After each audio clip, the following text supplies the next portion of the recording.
হাই friend, good morning. এতিয়া সময় হৈছে ৰাতিপুৱাৰ 9টা। তো আপোনালোকৰ কি খবৰ কমেণ্ট কৰি জনাব। মোৰ বিশেষ ইমান ভাল নহয়, কাৰণ মই আগৰ ভিডিঅ'ত জনাইছিলোঁ মই ভেকচিন লৈছিলোঁ। তাৰপিছত মোৰ জ্বৰ, বমি, এইবোৰ মাথা বিষ হৈছিলে, যিহেতু মই 2 দিন বিচনাৰ পৰা উঠিবই পৰা নাছিলোঁ। তো সেইকাৰণে মই ভিডিঅ'ও বনাব নোৱাৰিলোঁ। তো ভাবিলোঁ আজি অলপ ভাল পাইছোঁ, সেইকাৰণে আজি গোটেই দিনৰ ব্লগটো বনাব নোৱাৰিলোঁ।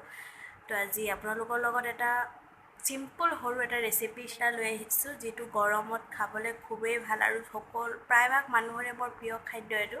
যিহেতু ইমান ৰ'দ দিছে এই 2 দিন। ঔটেঙাৰ সৈতে মাছৰ টেঙা। এতিয়া ৰ'দত টেঙা বস্তুটো খাই যিহেতু ভাল লাগে, তো বহুত চিম্পল ৰেচিপি হয়। আপোনালোকে নিশ্চয় ঘৰত ট্ৰাই কৰি চাব। আৰু তো আহক চাই লওঁ এতিয়া চাওক বন্ধু বান্ধৱীসকল, মই মাছখিনি ধুই চাফ কৰি ল'লোঁ। তো ইয়াত ভাগে ভাগে থৈছোঁ, আপোনালোকে দেখিবলৈ পাইছে। তো আজি এইকেইটা চাওক, মই হালধি আৰু নিমখেৰে সানি লৈছোঁ, সানি থৈ দিছোঁ। এতিয়া মই এইখিনি ফ্ৰাই কৰিম। এইটো নাই কৰোঁ, এইটো কেঁচাটোৱে দিম। তো এতিয়া ঔটেঙাটো কাটি ল'ম। তো বন্ধু বান্ধৱীসকল, প্ৰথমতে চাই লওক আহক, আমাৰ ঔটেঙাৰ সৈতে মাছৰ টেঙা বনাবলৈ আমাক কি কি প্ৰয়োজন হ'ব। বিশেষ বস্তু প্ৰয়োজন নহয়, কেইটামান বস্তু। ইয়াত ঔটেঙা কাটি লৈছোঁ, বাকলিখিনি গুচাই ধুই লৈছোঁ। তাৰপিছত ইয়াত গোটা নহৰু লৈছোঁ, অলপ খুন্দি লৈছোঁ। তাৰপিছত নেমু লৈ লৈছোঁ দুচুকল, মানে যিহেতু ঔটেঙাবোৰ এতিয়া কুমলীয়া, ইমান টেঙা নহয়।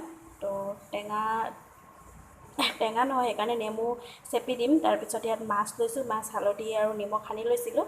তো হালধি আৰু প্ৰয়োজন অনুসৰি নিমখ, এইকেইটাই বাছ লাগিব, আৰু অলপ সৰিয়হ তেল লাগিব, আৰু একো বস্তুৱেই নালাগে। বহুত চিম্পুল ৰেচিপি হয়, আৰু গৰমত খাবলৈ খুবেই ভাল। মানে খাবলৈ আপুনি তৃপ্তিৰে এসাঁজ ভাত খাব পাৰিব। তো এয়া মোৰ কেৰাহী গৰম হৈ আছে, আৰু সৰিয়হ তেল বেছি নিদিওঁ, অলপ দিম।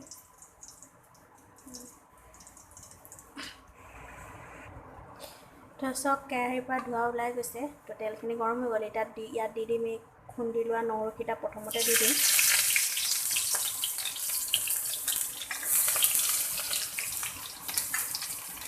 তাৰপিছত গোটা নহৰুকেইটাও দি দিম।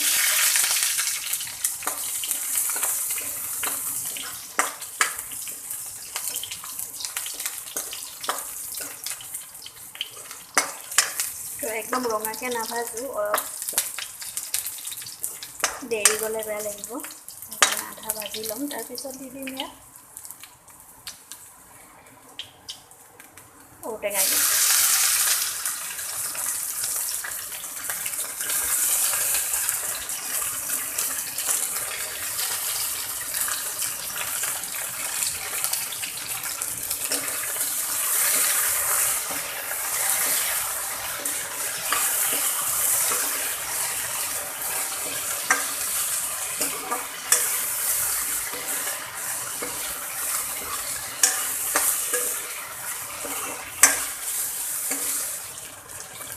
এতিয়া দি দিছোঁ হালধি গুড়ি অলপমান,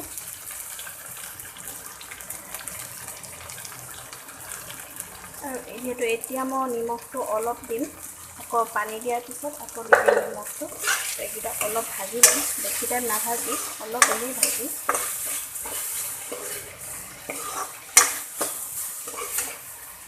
স্মেলটো বহুত ধুনীয়া গোন্ধ ওলায়।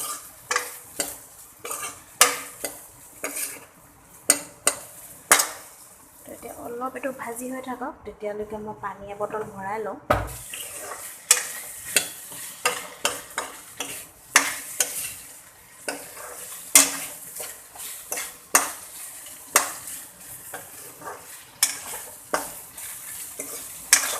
তো এইখিনি হৈ গ'ল। এতিয়া ইয়াত দি দিম পানী।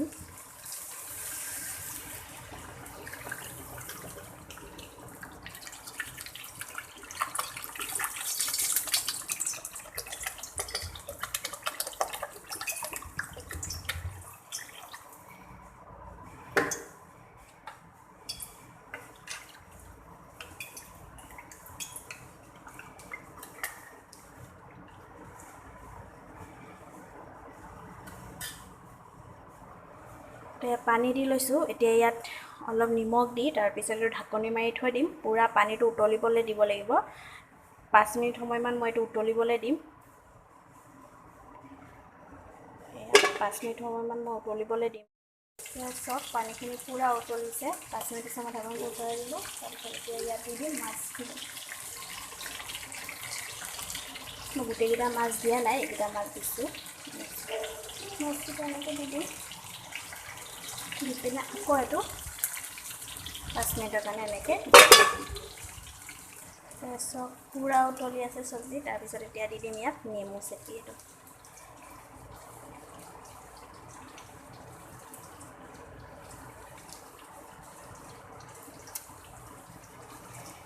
নেমুটো চেপিলে যিটো টেঙাটো বেছি হয়, তেতিয়া খাই বেছি ভাল লাগে। কোমলীয়া আছে, ঔটেঙাবোৰ ইমান টেঙা নহয়।